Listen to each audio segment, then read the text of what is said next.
우리 옆에 분들과 이렇게 한번 인사해 볼까요? 주님의 이름으로 사랑합니다. 네, 주님의 이름으로 사랑합니다. 잘 오셨습니다. 반갑습니다. 네, 이제 대학들이 방학을 해가지고 우리 오랜만에 보는 우리 친구들도 있고, 윤빈아 안녕. 네, 좋습니다. 네, 또 성준이도 왔네요. 성준 안녕. 우리 청년들이 이제 방학 기간을 맞아서 이제 삼삼오오 좀 모이고 있는데, 네, 우리 예배 더 힘썼으면 좋겠습니다. 네, 오늘 우리는요, 그 예레미야 애가라는 말씀을 같이 나눠 보려고 하는데요. 여러분, 애가라는 뜻이 뭔지 아십니까? 애가 이게 한자어거든요. 한자어로 슬플 애, 노래 가 이렇게 써가지고 슬픈 노래, 요게 이제 애가입니다. 그래서 우리 아마 청년들은 전혀 모를 것 같아요. 그래서 우리 어르신들은 아마 알 수도 있는데, 엘레지의 여왕 하면 누구 딱 생각나시나요? 혹시 바로 아 우리는 찬양만 듣고 살아서 이런 거랑 좀 관련 없나요?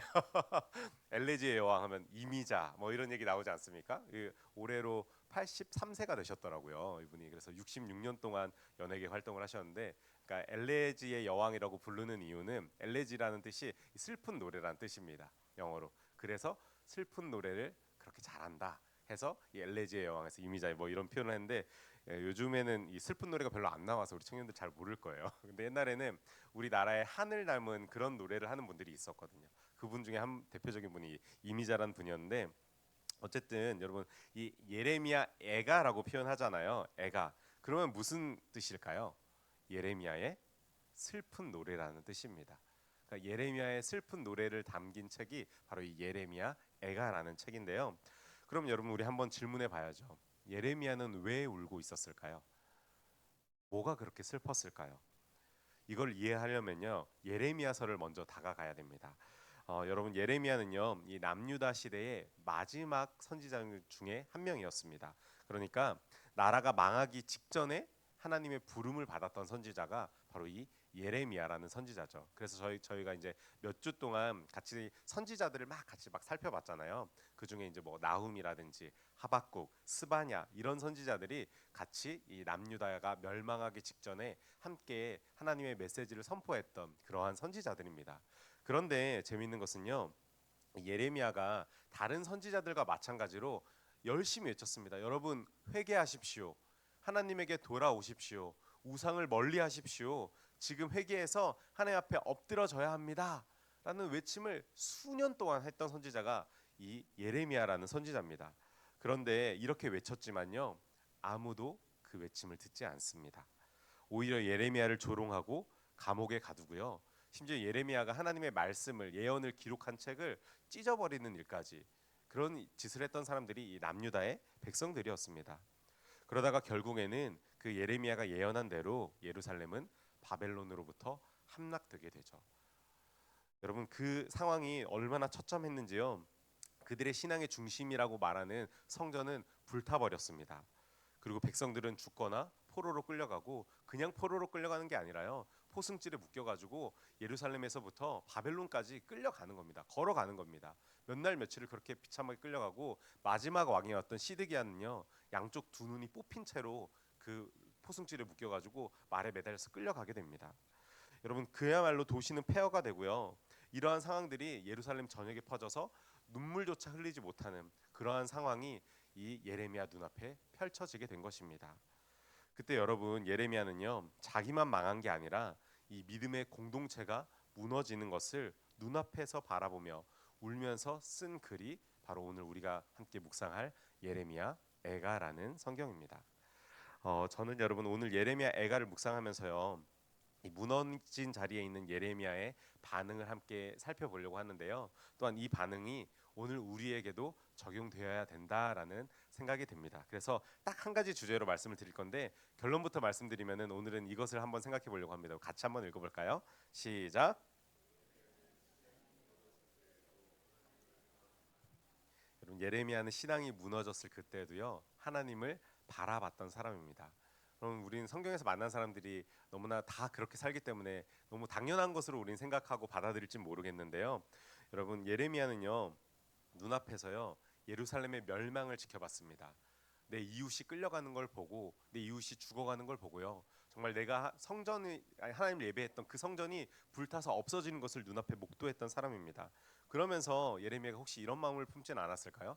거봐 쌤통이다. 내가 이렇게 몇 년 동안 얘기했는데 말도 안 들으니까 이렇게 끌려가지.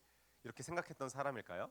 물론 그렇게 생각할 수도 있는 위치에 있었지만 예레미야는요 그렇게 강한 사람이 아니었습니다. 도리어 그 처참한 광경을 눈앞에 펼쳐진 그 끔찍한 광경을 보면서 자기의 신앙과 감정도 함께 무너져 내렸던 사람이 바로 이 예레미야라는 선지자입니다. 그래서 예레미야 애가 우리가 아까 읽지는 않았지만 3장 17절부터 18절 말씀을 보면은 예레미야가 이렇게 고백을 하거든요.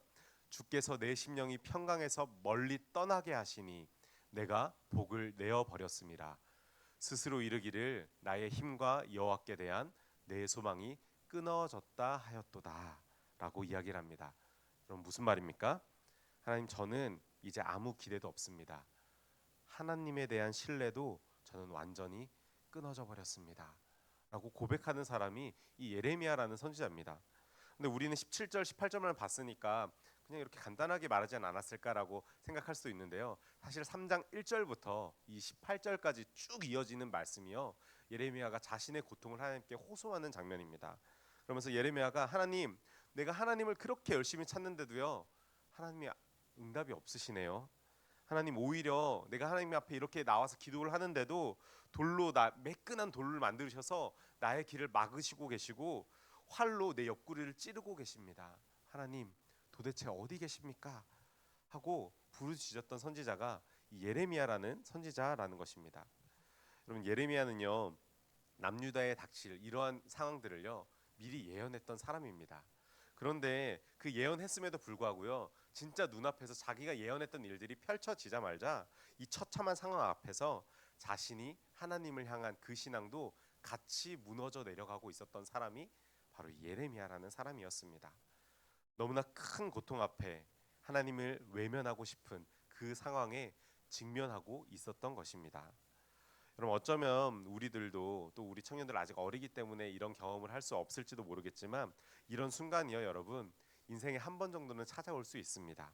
정말 고난의 때, 내 신앙이 무너져 버릴 그때, 하나님은 도대체 살아 계시기는 하신 걸까 하는 의문을 품는 그때가 내 안에 찾아올 수 있습니다. 그리고 어쩌면 이곳에 계신 여러분들 중에는 이미 그 시간을 경험하고 계신 분이 있을지 모르겠습니다. 그리고 그러한 일들이 또 지나간 분들이 있을지 모르겠습니다. 하나님 기도해도 아무 일도 안 일어납니다. 기도의 응답이 뭔지 모르겠습니다. 예배를 드리긴 하는데 진짜 하나님이 살아계신지 모르겠습니다. 하나님 도대체 뭐 하고 계십니까?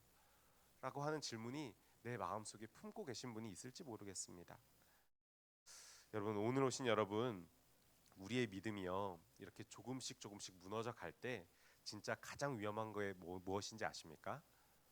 그때 가장 위험한 것은요 바로 포기해 버리는 겁니다. 저는 그 수련회 같은 우리 청년들하고 수련회 할 때는 이 설교할 때 제 신앙 간증을 되게 많이 했었거든요. 제가 살아왔던 이야기들을 하면서 하나님이 이렇게 인도해 주셨다 이런 얘기를 했는데 사실 3부 예배를 하면서는 그런 얘기를 잘 안 하려고 애를 썼어요. 애를 쓰면서 본문에 더 집중하려고 그렇게 했는데 제가 오늘 말씀을 준비하면서 그런 생각이 문득 들더라고요. 저도 신앙생활을 진짜 한참 열심히 하다가 제 인생 가운데 신앙을 완전히 포기해 버리려고 했던 그렇게 결정했던 순간이 있었습니다. 제가 고2 때 아버지가 돌아가셨는데요. 아버지가 꽤 돈을 잘 버시는 분이셨어요. 쉽게 말해서 부자셨어요. 부자셨고 아버지가 부자지 제가 부자가 아니더라고요. 그래서 아버지가 되게 부자셨는데 그 아버지가 돌아가시자마자 경제적으로 굉장히 어려워졌습니다. 그래서 제가 뭐 이렇게 사역하기 전까지 사역하면서도 전도사 생활을 하면서까지도 안 해본 일이 없었던 것 같아요. 제가 무슨 과외도 열심히 해봤고요.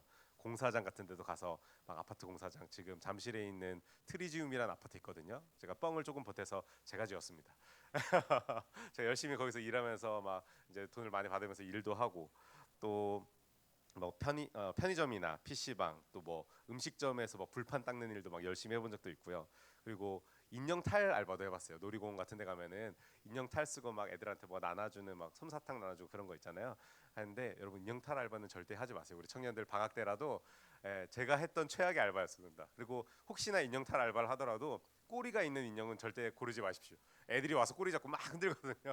그럼 정신없이 돌고 나중에 부모님이랑 같이 왔니? 물어보고 같이 안 왔다 그러면 이씨 그러면서 한테 빡 차고 막 이랬었거든요. 그래서 너무 힘들었던 기억이 있는데 어쨌든 그런 여러 가지 알바들을 하다가 결국에 이제 마지막에 오랫동안 했던 알바는 이제 렌탈 알바였습니다.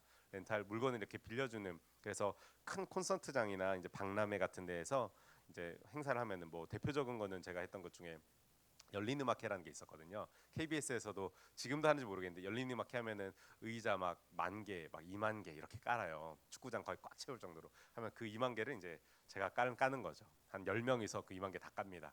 그래서 한 이틀 동안 다 깔고 비가 오면 다 무너져서 다시 세우고 또 의자 다 닦고 20,000개 막 이런 식으로 했었거든요. 그렇게 일을 열심히 하면서 진짜 최선을 다해서 살았던 것 같아요. 그렇게 살면서 이런 상황 속에서도 내가 왜 이렇게 열심히 살아야 될까?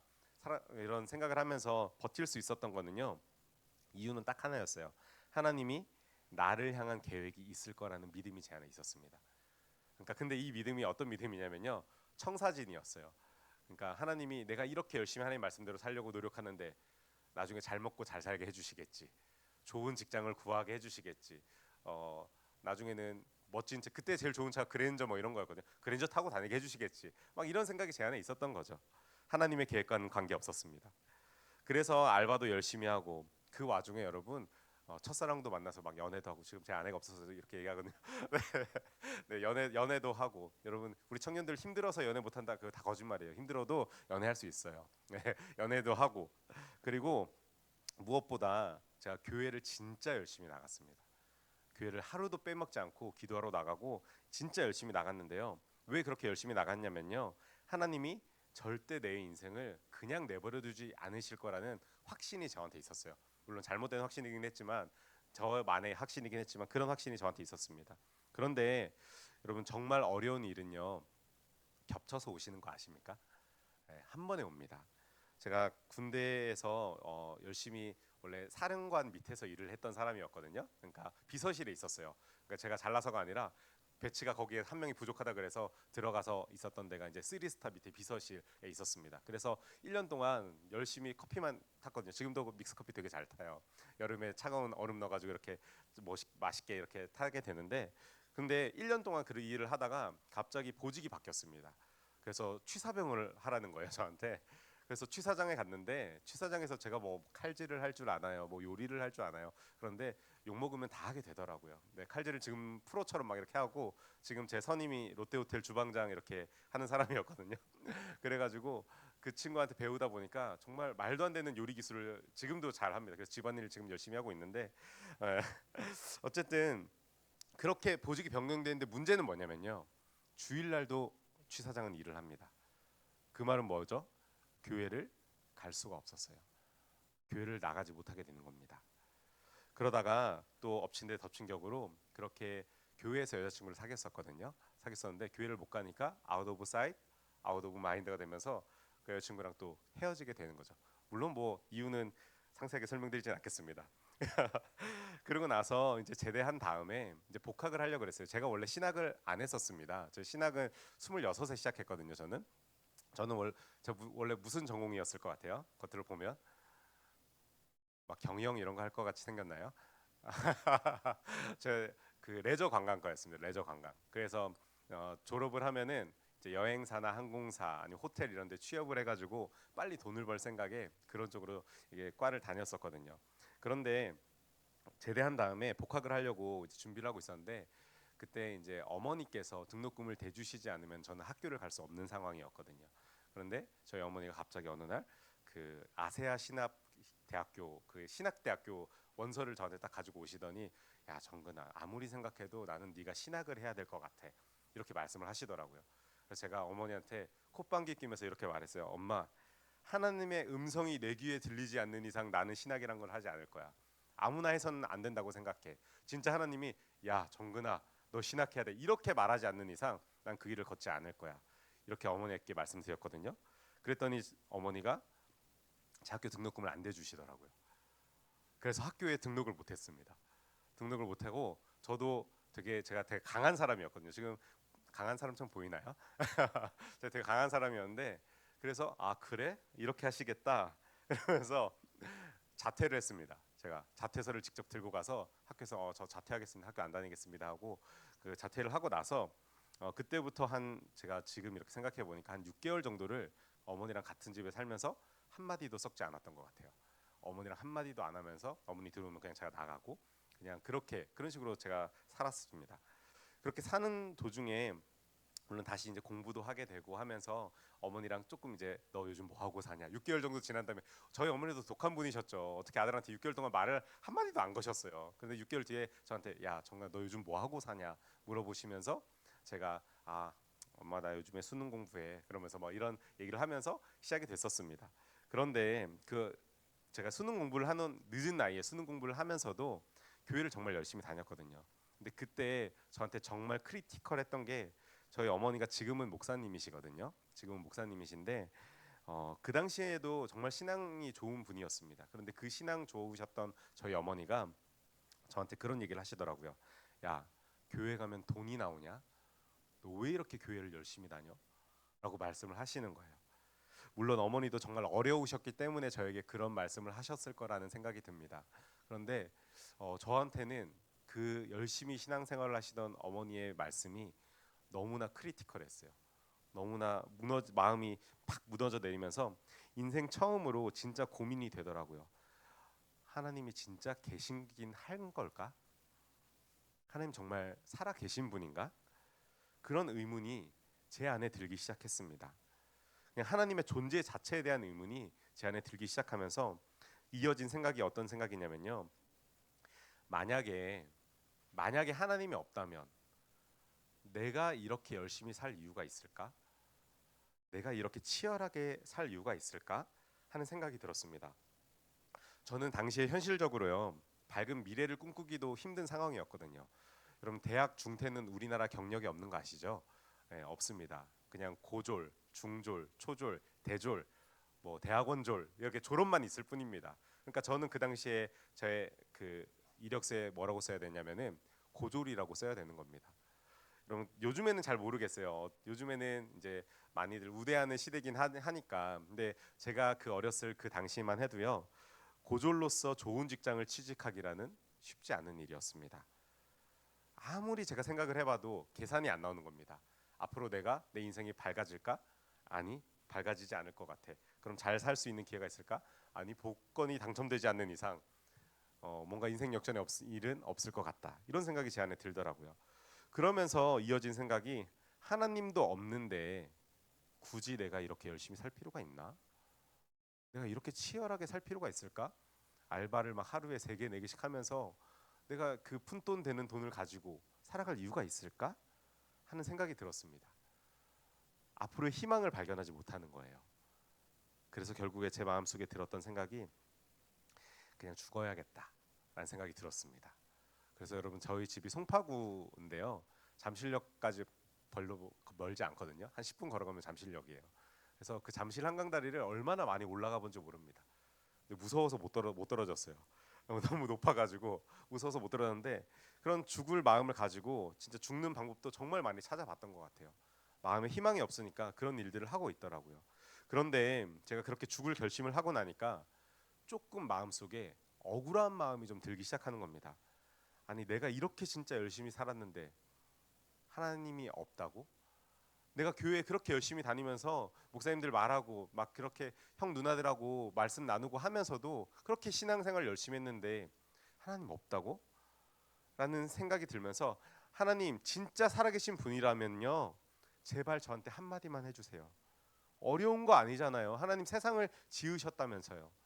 그 하나님이 저한테 메시지 하나만 딱 보여주시면은 제가 그 메시지 붙들고 살아갈 텐데 하나님 진짜 살아계시긴 하신 겁니까? 날 사랑하신다면서요.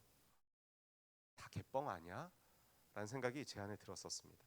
그래서 제가 작정 기도를 시작했는데요. 이 작정 기도가 끝날 때까지 하나님이 응답하시지 않으면은 진짜 죽기로 다짐을 하고 제가 작정 기도를 시작했던 적이 있습니다. 여러분 성경에 이 고난 받은 사람의 대표 주자 누구 있죠? 욥이 있죠. 욥. 그래서 저 지금 이렇게 선지서를 보면서는 대부분의 사람들이 고난을 받았어요. 힘들게 살았고 하나님의 말씀을 대로 살려고 힘든 사람이었는데 그때 제가 어렸을 때 유일하게 알았던 사람이 욥이었거든요. 그래서 자 그러면은 내가 욥기를 딱 그때 처음 펼쳐봤는데 욥기가 총 42장으로 구성되어 있더라고요. 그래서 제가 하루에 한 장씩 42일 동안 읽어서 6주 동안 읽고 나서도 하나님께서 이렇게 나에게 응답이 없다면은 내가 그렇게 기도를 6주 동안 기도를 하면서 응답이 없다면은 죽어야겠다. 이런 생각을 하면서 제가 42일 동안 작정 기도를 시작했던 적이 있습니다. 그럼 근데 제가 하루에를 딱 시작하면서 욥기 한 장을 쫙 읽는데요. 한 장이 얼마나 짧은지 제가 시간이 많았던 것 같아요. 한 장 딱 읽었는데 시간도 너무 많이 남고 더 읽고 싶은 거예요. 그래서 1장부터 6장까지 또 그 다음 날도 1장부터 6장까지 그 다음 날도 1장부터 6장까지 이런 식으로 원래 6일에 걸쳐서 한 장씩 읽어야 될 거를 하루에 6독씩 하면서 그거를 쭉쭉쭉 읽어 나가기 시작했습니다. 그러면서 첫 주차가 지나고 두 주차가 지나고 세 주차가 지나고 다섯째 주차가 되었거든요. 여러분 저에게 하나님이 살아계시다는 증거가 딱 보였을까요? 안 보였어요. 전혀 아무것도 사인도 없으셨어요. 그래서 드디어 마지막 주차가 되었어요. 6주차가 되었는데 제가 청년 때 다니던 교회에서는요. 항상 매년 여름마다 산상부흥회라는 것을 했었습니다. 산상부흥회라는 걸 했는데 이 산상부흥회가요. 3박 4일 동안 이 기도원에서 이루어지는 우리 부흥회였거든요. 그래가지고 3박 4일 동안 아침, 점심, 저녁, 새벽 이렇게 아침은 아니구나. 점심, 저녁, 새벽 이렇게 세 번을 예배를 드리는데 세 번을 예배를 드릴 때마다 모든 예배에 찬양팀이 씁니다. 그리고 모든 예배 찬양팀이 쓰고 진짜 열심히 부르고 막 이렇게 하는데 그때 저도 찬양팀으로 그 팀을 섬겼었는데요. 그 3박 4일의 기간 동안 제가 하나님 앞에 하나님 마지막으로 이 기간 동안 제가 매달려 보겠습니다 하는 마음으로 그 자리에 섰었던 적이 있었거든요. 그래서 그렇게 진짜 하나님 살아계시면 저에게 말 좀 해주세요 하면서 기도를 하면서 그 3박 4일이 시작됐는데 첫째 날, 둘째 날이 지나고 마지막 날 저녁 집회가 되었습니다. 근데 마지막 날 말씀이 다 마치고 이 기도 시간이 될 때까지요. 마지막 기도 시간이 될 때까지 하나님께서는 저에게 어떠한 응답도 주시지 않으셨어요. 어떠한 사인도 정말 하나님이 나를 기억하고 있다라는 그런 메시지도 전혀 받지 못했습니다. 그래서 진짜 마지막으로 성도들이 기도할 때 우리 찬양팀은 지금 저희 찬양팀도 마찬가지고 많은 교회 찬양팀들도 그렇게 하지만 기도회가 시작되면은 앞에서 찬양들을 부르거든요. 기도를 돕기 위해서 그렇게 찬양을 하는데 제 눈앞에 앉아 계신 성도들이 한 4천 명 정도 됐었거든요. 그때 산성봉에 왔던 성도들이 그 4천 명 정도 되는 사람들이 진짜 뜨겁게 찬양하고 뜨겁게 기도하고 이렇게 준비를 하고 있는데 제 안에 그 사람들이 어떤 마음으로 보였냐면요. 진짜 불쌍해 보이더라고요. 왜요? 제가 왜 그 사람들을 불쌍하게 봤을까요? 제 마음 안에는 이미 어떤 결정을 한 겁니까? 하나님은 없어. 하나님은 살아계시지 않아. 그런 결정을 제 안에 했던 겁니다. 그러고 나서 그 앞에 사람들을 봤더니 아유 3박 4일 동안 이게 무슨 고생하면서 목도 쉬어가면서 다 고생이다. 약간 이런 생각이 제 안에 들었던 거죠. 그러면서 이제 불이 꺼지고 주여 삼창하고 기도한다고 이제 주여 주여 주여 하고 막 외치고 있는데 그때 저는 그냥 원래 찬양을 같이 해야 되는데 마이크 내려놓고 바닥에 무릎 꿇고 앉아서 그냥 엎드려 있었어요. 그러면서 제가 무슨 생각을 했을까요? 이제 돌아가서 어떻게 죽지? 좀 덜 아프게 죽었으면 좋겠는데 라는 생각을 그때 하고 있었던 거죠. 그때 익숙한 찬양의 반주가 흘러나오면서 이 찬양 인도자가 찬양을 시작했습니다. 여러분 기도의 찬양은 지금 우리 카리스 팀은 이게 콘티가 있거든요. 그래서 예배 끝날 때 어떻게 하고 순서 어떻게 하고 이런 것들을 송폼을 다 이렇게 순서대로 우리가 암묵적으로 사인을 주고 같이 연습을 합니다. 그런데 제가 어릴 때만 해도 리더가 최고였어요. 그래서 리더가 그냥 인도하는 대로 모르는 찬양이라도 같이 그때 막 부르기도 하고 막 그랬었는데 그래서 기도회 할 때 찬양이 나올 때 어떤 찬양이 나오는지 세션들도 싱어들도 아무도 모릅니다. 아무도 몰라서 그분이 치고 나가실 때 그걸 가지고 이제 세션들과 함께 딱 연주가 되면서 찬양을 하게 되는데 익숙한 찬양의 반주가 나오더라고요. 여러분 혹시 십자가의 길 순교자의 삶이라는 찬양 아십니까? 십자가의 길 순교자의 삶. 이 찬양의 후렴구가 탕 이렇게 나오는데 그 찬양의 후렴구가 이런 가사가 있습니다. 하나님의 사랑이 영원히 함께하리 십자가의 길을 걷는 자에게 순교자의 삶을 사는 이에게 조롱하는 소리와 세상 유혹 속에도 주의 순결한 신부가 되리라 내 생명 주님께 드리리. 이 찬양이 반복됐는데 정말 제가 모든 것을 포기했던 그때 여러분 하나님께서 저에게 이 찬양으로 찾아오시더라고요. 하나님의 사랑이 영원히 함께하리 십자가의 길을 걷는 자에게 순교자의 삶을 사는 이에게 조롱하는 소리와 세상 유혹 속에도 주의 순결한 신부가 되리라 내 생명 주님께 드리리 하면서 이 찬양을 계속 반복을 하는데 제 마음에 얼마나 눈물이 나는지 하나님 앞에 엎드려지면서 하나님이 저에게 이렇게 말씀하시는 것 같았어요. 야 정근아, 십자가의 길 걷는 거 진짜 참 힘들지? 그래도 포기하지 않고 열심히 살아줘서 너무 고맙다. 오늘 오신 여러분, 저는 지금도 여전히 어려운 상황을 마주하고 있습니다. 하나님이 말씀하시고 하나님을 만났다고 해서요, 어려움이 막 드라마틱하게 짠하고 막 사라지지 않습니다. 여전히 제 앞에 어려움들이 있고 재정적인 문제들도 있고 또한 뭐 관계적인 문제들도 있고 사람 간에 같이 이렇게 하면서 여러 문제들을 마주합니다. 근데 이 일들은요, 저뿐만 아니라 그리스도인들이라면은 누구나 경험하는 겁니다. 그런데 여러분 기억할 것은요, 지금은요, 저는 결코 하나님을 포기하지 않습니다. 왜 그럴까요? 저를 만져주시는 하나님을 제가 경험했기 때문입니다. 내가 세상적으로 생각한 성공의 방향이 아니라 하나님 나라의 백성으로 사는 비전을 저에게 보여주셨기 때문입니다. 그런데 여러분 저는요 되게 하수라서 이렇게 보여주셔야 믿는 사람입니다. 그런데 오늘 우리가 만난 이 예레미야는요, 이 절망의 상황 속에서도 신앙이 무너진 상황에서도 하나님을 향해 다시 고개를 드는 진짜 고수가 바로 이 예레미야의 모습에서 나오는데요. 여러분 오늘 본문 아까 우리가 찬양으로 함께 불렀던 본문인데 예레미야 애가 3장 22절부터 24절까지의 말씀을 한 목소리로 읽어보도록 하겠습니다. 시작.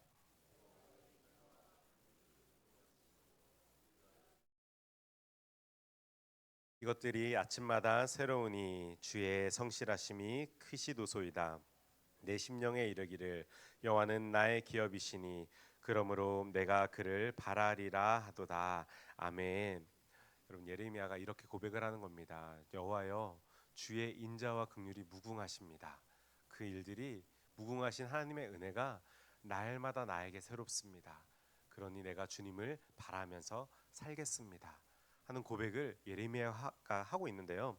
여러분 이 고백을 할 때 예레미야는요, 작은 하나님의 위로도 받지 못한 상황이었습니다. 하나님이 저에게 해주시는 그 말씀을 예레미야는 받지도 못했다고요. 이전 17절 18절까지 이어지면서 19절에 가서는 하나님 제 마음 속에 있는 담즙의 쓸개즙 같이 쓴 그 마음을 이해해 주시고 어루만져 주십시오 하면서 하나님한테 고백할 뿐이었습니다. 그런데 그 고백에 이어서 하는 고백이 바로 예레미야의 이 3장 22절부터 24절까지의 고백인 것입니다. 여러분 어려운 상황 속에서도 하나님이 아무 말씀도 하지 않는 그 상황 속에서도요, 예레미야는 이렇게 말하는 겁니다. 내 감정은 끝났지만 하나님은 끝나지 않았다. 내 마음은 무너졌지만 하나님의 인자하심은 새롭다. 여러분 이게 믿음입니다. 무너지고 부서지지 않는 강철 같은 그런 믿음이 아니라요, 때로는 무너지고 쓰러져도 다시 일어나서 하나님을 붙드는 믿음. 하나님을 향한 내 감정이 식어도 내 감정 때문이 아니라요, 하나님의 약속을 붙드는 그 신앙이 우리 가운데 있어야 한다라는 것입니다. 여러분 감정은 우리를 속입니다. 감정은 우리를 넘어뜨리고 감정으로 인하여서 하나님을 바라보지 못할 때가 얼마나 많은지 모릅니다. 그러나 여러분 그럴 때는요, 우리의 감정 의지하지 마십시오. 흔들리는 우리의 감정이 아니라 하나님이 우리에게 주신 그 약속의 말씀을 붙들고 우리는 그 약속을 따라서 살아 나아가야 하는 겁니다. 여러분 야곱이 왜 그 흔들리는 일이 없었겠습니까? 아브라함이 왜 흔들리는 일이 없었겠습니까? 그러나 그들은 하나님께서 자신에게 주셨던 그 약속의 말씀을 붙들고 감정이 흔들릴 그때에도 하나님만을 바라보며 걸어 나아갔던 것입니다. 여러분 이러한 신앙이 우리에게도 있어야 한다라는 것입니다. 이제 말씀을 마치면서 사랑하는 우리 청년들, 그리고 오늘 예배에 오신 여러분, 우리는 우리 스스로에게 질문해 봐야 합니다. 나의 믿음이 흔들릴 때 나는 무엇을 의지하고 있는가?